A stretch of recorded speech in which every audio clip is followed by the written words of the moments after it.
never be able to thank enough. I can assure you that nothing focuses the mind like the successes and the disappointments of one's own children. And as much as we, your faculty, adore you, and we really do adore you, nothing can compare to the adoration of your parents. Please take this opportunity to thank them. I love my mom. Yes.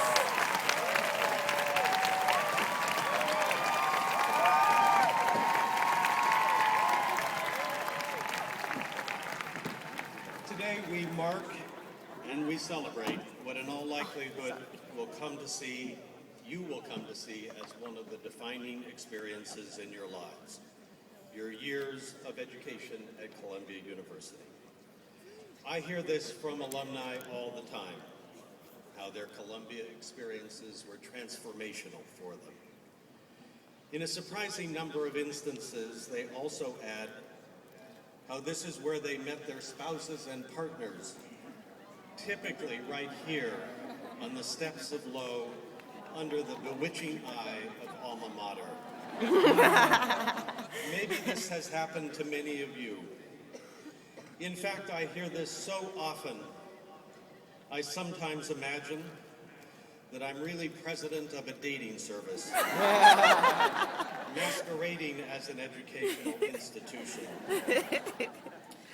I recognize at this moment, when you are still flush with the excitement of having achieved your degree, it is hard to appreciate and grasp all the ways you have grown and changed while here.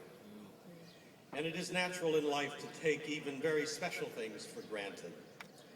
But that makes it all the more important to take note of the fact that for these years you have been in the company of brilliant faculty and students, and in an environment where the freedom of inquiry and debate is as great as it has ever been at any place or in any period in human history.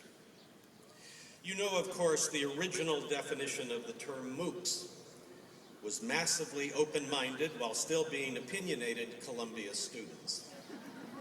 Within this free and open environment, however, there is at the same time a commitment to submitting all ideas and beliefs to the rigors of reason, to listening carefully to others and then responding, and to living by standards of truth.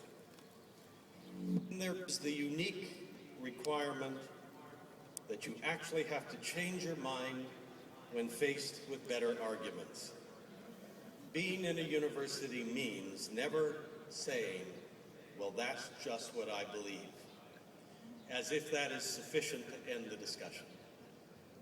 Just imagine how different the world would be if people entered discussions willing to change their minds in the face of superior arguments and evidence. It must also be noted that you have been in probably the most diverse and international communities here at Columbia and in New York City in the world. So you can testify better than almost anyone just how exhilarating and enlightening this can be. My guess is that if most of you were asked what was the most important and influential thing about your experiences here, it would be the incredible diversity of the talented people sitting next to you today, your classmates. My classmates. Whoop, whoop. Gorgeous. So let me take this opportunity respectfully to express the hope that the United States Supreme Court continue to affirm the constitutionality of the now long-standing educationally and socially productive policies of colleges and universities across the nation, committed to ensuring student bodies that are racially and ethnically diverse.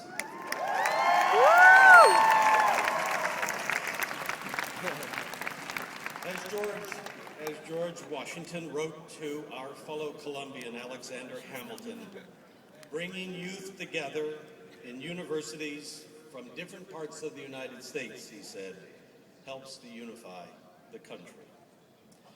Now, Now, as you take leave of us, I have two things I want to say. The first is about the world you will live and work in, its promise and the need for your leadership. And the second